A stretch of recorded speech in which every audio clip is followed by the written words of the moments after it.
Hello! Welcome, moms, dads, boys, girls, and fellow teachers. It's wonderful to be meeting with you today. Welcome to our C1 Advanced Cambridge English Qualifications webinar today. I'm so excited to be your host. My name is Laurie. Let's begin. Okay, as I said, we're going to have our C1 Advanced webinar. We're going to learn some tips and tricks about this exam and how to prepare for it. Are you ready? Great, let's begin.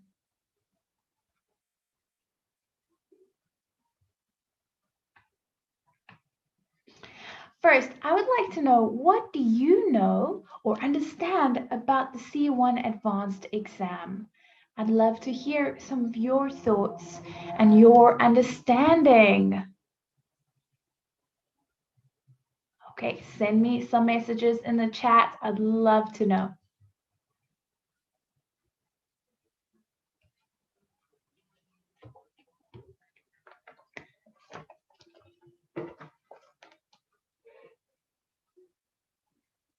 Great. Oh, it comes after the FCE exam. Oh, thank you. Yes.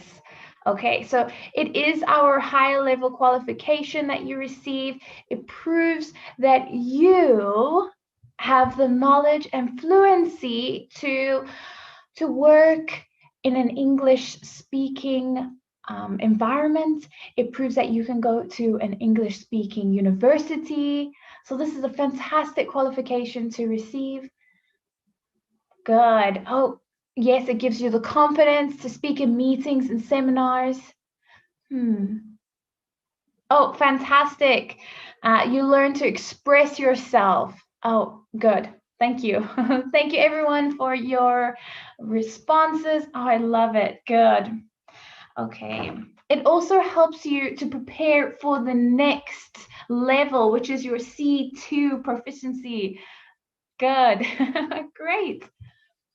You guys all seem to be on the ball today. Well done. Okay, I'd love to know which skills are tested in the C1 Advanced. I'm going to set up a poll for this so that you can choose your answers. But here are the options. A, reading, writing, listening, and speaking. B, reading and use of English, writing, listening, and speaking. Or is the answer C, reading and use of English, writing, and listening? So here is the poll for today. Come on, everyone, choose your answers. What do you think are the skills that are tested?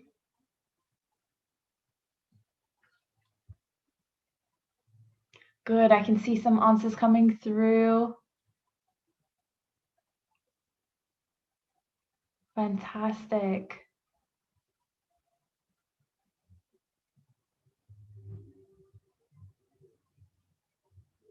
Okay, I'm gonna give it a few more seconds.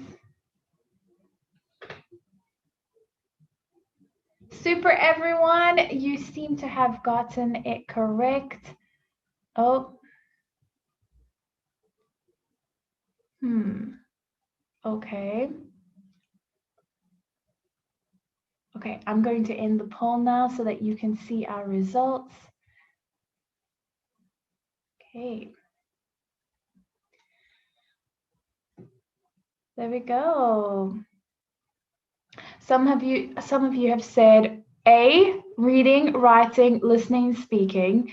And some of you have said B, reading and use of English, writing, listening, and speaking. Well, let me give you the answer. The answer to this poll is, drumroll, yes, it's B. Okay, so reading and use of English, writing, listening, and speaking. Great job to everyone who got that correct. Well done. So we're going to now take a closer look at each of these skills. Okay, first we're going to look at reading and use of English. Okay, so why is this important in our exam? Okay, so here are some points about this section in the exam. First, it's got 8 parts in total. Okay, in parts 1 to 4, they test grammar and vocabulary skills, and in part 5 to 8, they test reading and comprehension. Okay, there are a total of 56 questions. Yes, I know you can do it. With some practice, of course. It's super important to know how your exam is broken up into different sections. So please feel free to write some notes about the different sections. The next part we're going to look at is writing. Okay. Now, writing is divided into 2 parts. Part 1 is compulsory. Okay, these questions, you have to answer them. But lucky for you, in part 2, you can choose one of the 3 questions. Okay, in total, that section is 20% of the exam. But you have different types of tasks when it comes to writing. Okay, so these are some examples. You have in part 1, which is compulsory, you have an email, letter, essay, review, and proposal. Okay, so get practicing. Okay, fantastic. Now the next section, does anyone have any questions about these? Please feel free as we go along to send me those questions about the different sections. I'd love to hear from you. Okay, our next section is listening. Yes, you heard me, listening. Okay, now listening is divided into these sections, 4 parts in total. There are 30 questions, and the full listening portion of the exam takes 40 minutes. That sounds like a long time, but it will go quickly. Okay. And finally, speaking. Ooh, this is important. Now, the speaking section is divided into 4 parts, and they are 15 minutes long. There are 3 different types of questions. The first type is with an examiner. Okay, and remember, there are 2 examiners in your speaking exam. And then your next section would be with another candidate. So you'll be speaking back and forth with them. And then the next part would be on your own. Ooh, speaking on your own sounds exciting. Okay, so these are the different types of questions that you would experience during your speaking section of the exam.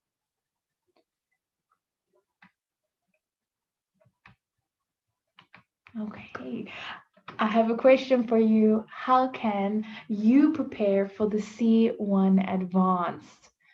Oh, I'd love to hear how you prepare for exams. It may not be the C1 Advanced, but how do you prepare?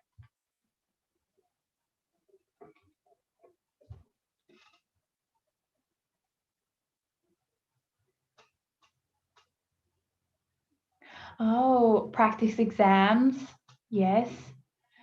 Daily reading practice. That's a fantastic thing to do.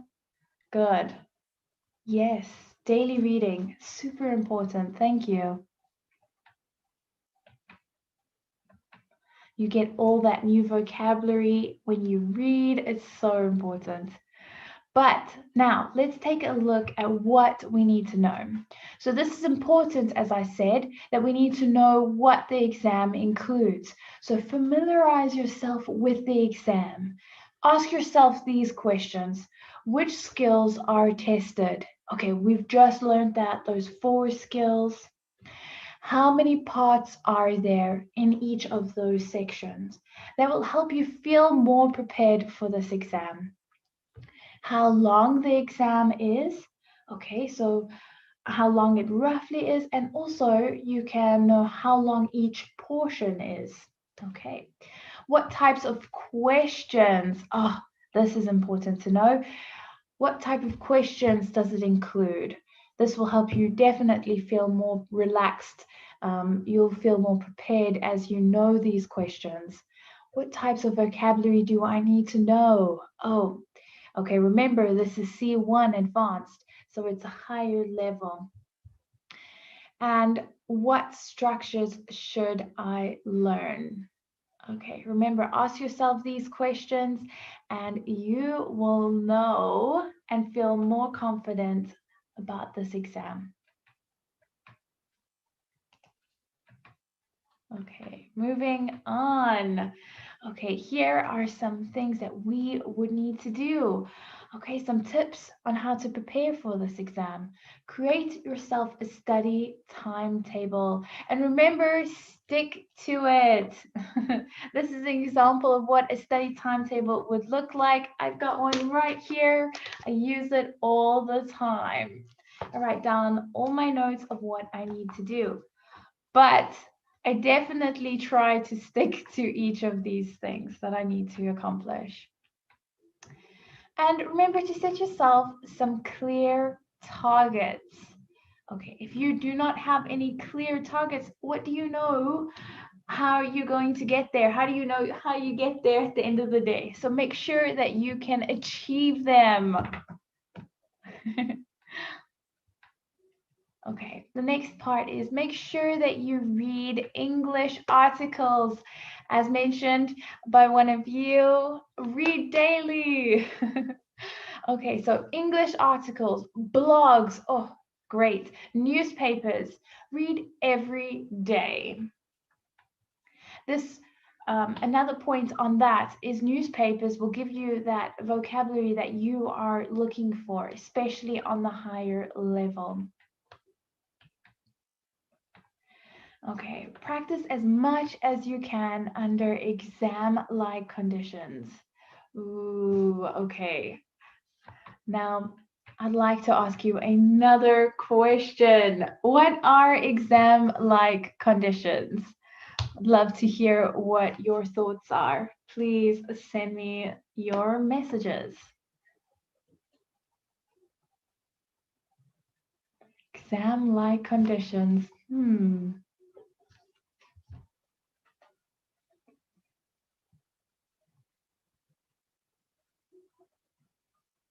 Okay, yes.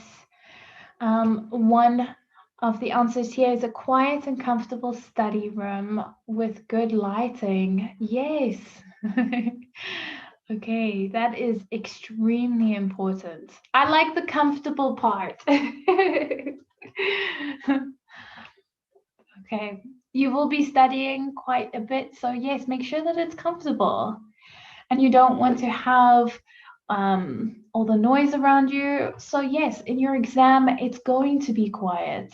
So why not make that environment quiet that you're in?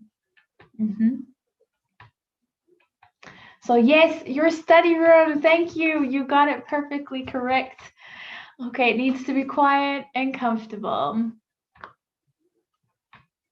And then the next part is no distractions. Okay, screens.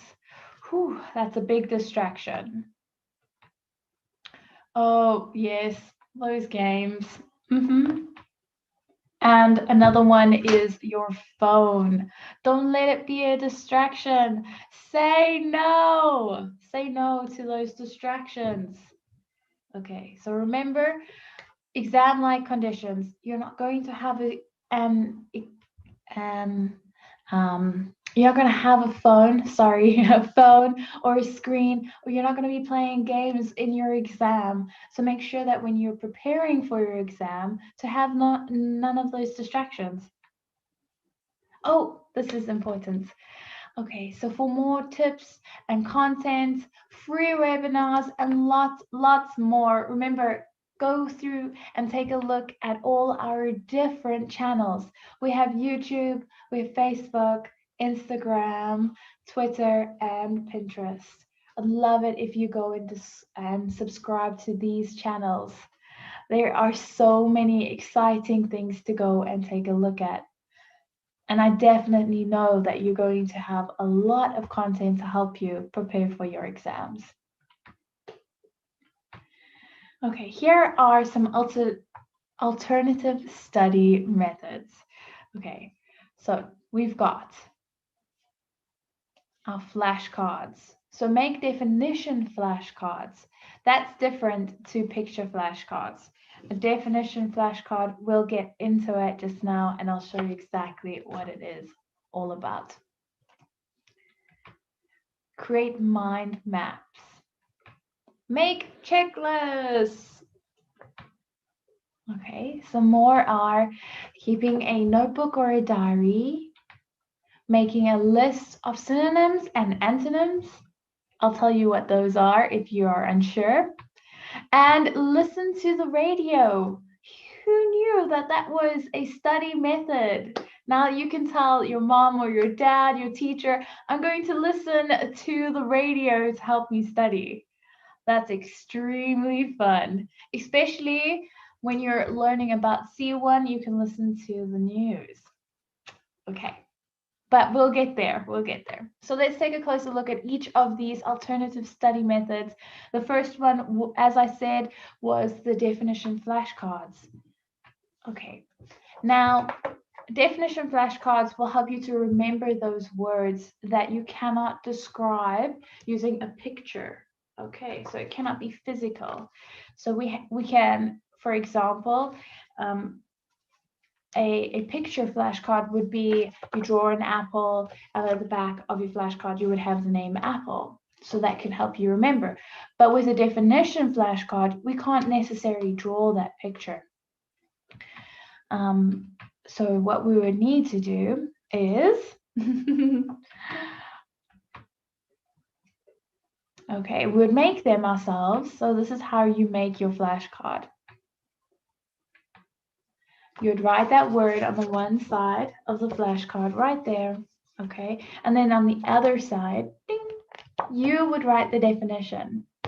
Okay, as simple as that, but it's so effective. It's a great way to continue to remind yourself of those words that you need to understand. Okay, here is an example. Lecture. Okay, you can't draw a picture of lecture, but you can write the definition. A spoken lesson, talk, or conference. Okay, great example. Go and make your flashcards to help you. Our next study method was to make mind maps. Okay. What is a mind map and how do we make it? Okay, now think about your main concept. What is that thing that you want to learn about? Okay, for example, you want to learn about idioms. Oh, okay, so then you would write that main concept on your page. Here are some other examples: phrasal verbs, collocations. It can be any concept that you may be struggling with or need to simply understand better. Okay, so as I said, write that main concept in the center of your whatever you have, a page, cardboard. So I'm going to write your idiom. I would like to know a little bit more. Idioms. Okay, so there's my main concept, and then you would then start to branch off and make those branches. So here, miss the boat. Okay, that's an idiom. But what does that mean? So you would write your idiom, miss the boat. Okay, let me change to a highlighter. Miss the boat. And you can branch off further. Okay, so you can write down what that means. Oh, it's too late. Okay, it's too late. And that's how you can remember those concepts. Okay, good. But please remember to keep the phrases short and precise. As I said, we're going to write that concept in the center, then you'll write what the idiom is or phrasal verb is, and then you can branch off further. Make it simple for yourself, but keep them short. Okay, so that you can refer back to it as you study. Here's a great example is, okay, so what is having a large family like? Okay, so here are our branches that branch off. You share a room. Oh, they can be positive, negative. It's anything about that main concept. Sharing responsibility, lots of love and sharing, and lack of attention. So these are concepts that branch off from our main concept. Okay, great. Our next study method was to make checklists. Let's take a closer look at what a checklist is. We have two kinds of checklists. The first let's learn what a checklist is. Okay, making a checklist will help you remember the most important things that you need to do when you study or answer exam questions. Okay. So remember, it's the important things that you write down that you need to do. As I mentioned, that there are two checklists that we can make. So our first one could be a daily checklist. How many of you make a daily checklist? I know I do. Every single day I make that checklist of what I need to do. It's your daily tasks, okay, that you need to complete. The second is situational checklists. These checklists can be used to remember the strategies and tips used when you answer exam type questions. Okay. So that would be in a situation, not necessarily every day.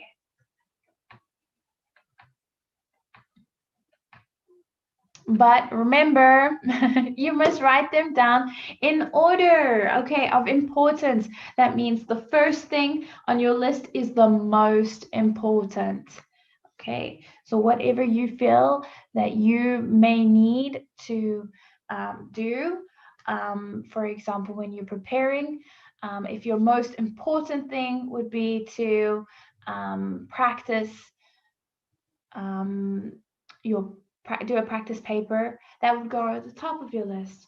But then at the bottom would be the less important tasks. Okay, this is an example. Okay, so here the example says how to answer reading questions. Okay, so this is our checklist. Read the question first. Okay, and once you have done that, tick it off. Okay, that's so satisfying to achieve it. Make sure it's you've set yourself clear goals, things that you can check off. Okay, and then the next point was underline the keywords, look for synonyms. So these are things that you may need to do as you do your tasks. Great example. Please remember, feel free to ask me any questions as we go along. Okay, keep a notebook. How many of you keep a notebook? I have two, one with all my ideas, and another that I use as my daily checklist.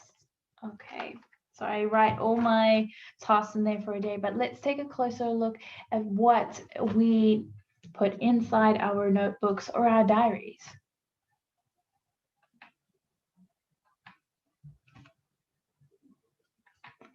Okay, so they can be used as dictionaries. Oh, interesting. You can write the words that you are unsure of in your notebook and their definitions. So almost like your flashcards, instead you just write it inside your book. And that can help you to create your own dictionary. And you can refer back to those words, and they are the most important words to you, and they apply to the exam, which is important to remember those words. You're not going to need every word in the dictionary, so write down those words that you feel are important and apply.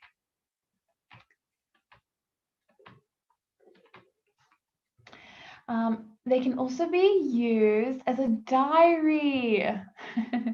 Okay, what do you write in your diary? You write some ideas, your opinions. Some people write short stories and poems. Okay, so you can use that as your diary to write about your day. But here's another question for you. How else can you benefit from a notebook? Okay, so how do you benefit from your notebook? I'd love to hear or read rather what what are some benefits from using your notebook? I'm going to give you some time to send me some answers and then we'll go through it.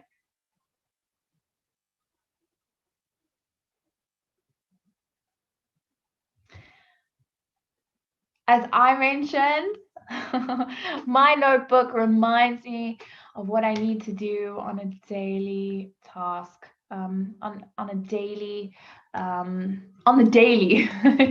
rather. It helps me to know what I need to do, and I can go back and I use it as my checklist. It's something that you need to refer back to often. Okay, fantastic. Thank you. Oh, there's a great answer. Things that you have achieved or completed. Yeah, don't forget to reward yourself once you have achieved those things. Perfect. Thank you. Okay, keeping a notebook will help you practice writing in hand. Oh, great. That's so true. This is very important since you will need to write a lot in the exam. Okay, so you'll feel more prepared for your writing exam if you write daily. So if you're writing in your notebooks on a daily, then you'll feel more prepared for it. So daily practice will help you to improve your handwriting. So your teachers or examiners will be able to read that handwriting. That won't hurt anyone. Good. Okay, now another study method is to list synonyms and antonyms. But what is a synonym? Okay. Oh, let's go back. What is a synonym?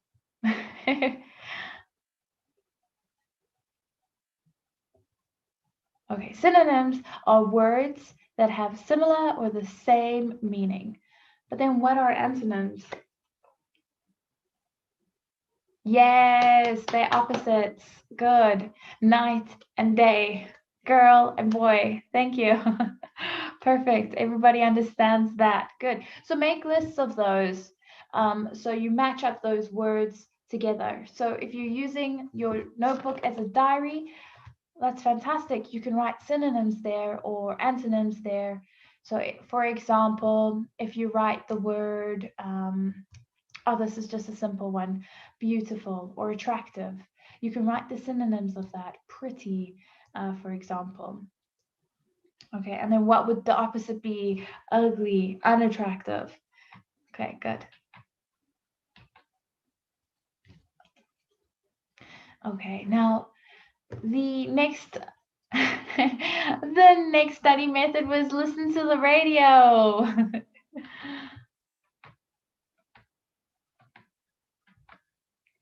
Okay, so listening to the news will help you with your listening and vocabulary skills. as I mentioned, that this is C1 level, okay? So you're going to be listening to words that are much higher. So the news will help you gain that, those necessary vocabulary skills, okay? So not necessarily the music, not that the music won't help you, but the news will definitely help you. And you'll be able to learn different sentence structures as well. So go and listen to the radio. But one last thing to remember, take a break every 40 minutes while you're studying. Okay, what do you do when you take a break? I know I go and have something to eat or something to drink, but what do you do to help you just relax after studying for so long? That will still keep you, your momentum, keep you enthusiastic about your studying. Do you go play games? No. Okay, yes, chat with friends. That's super. That will also help you to practice your English skills as you practice speaking in English with someone. And listen to music. Good. That's a great break. Okay, don't forget to take it easy. But don't lose focus. Stay motivated as you take your breaks and as you practice those skills. It will help you to concentrate more if you stay focused, yes. And remember, you can do it. Yes, you can. So stay positive. Ta-da! I'm so excited for you to practice all these tips that we learned today. Thank you so much for watching our C1 Advanced webinar on how to prepare for your exam. Okay, does anyone have any questions they would like to ask me? You can send it through to the Q&A, or you can send it through to the chat. Any questions at all about the C1 exam?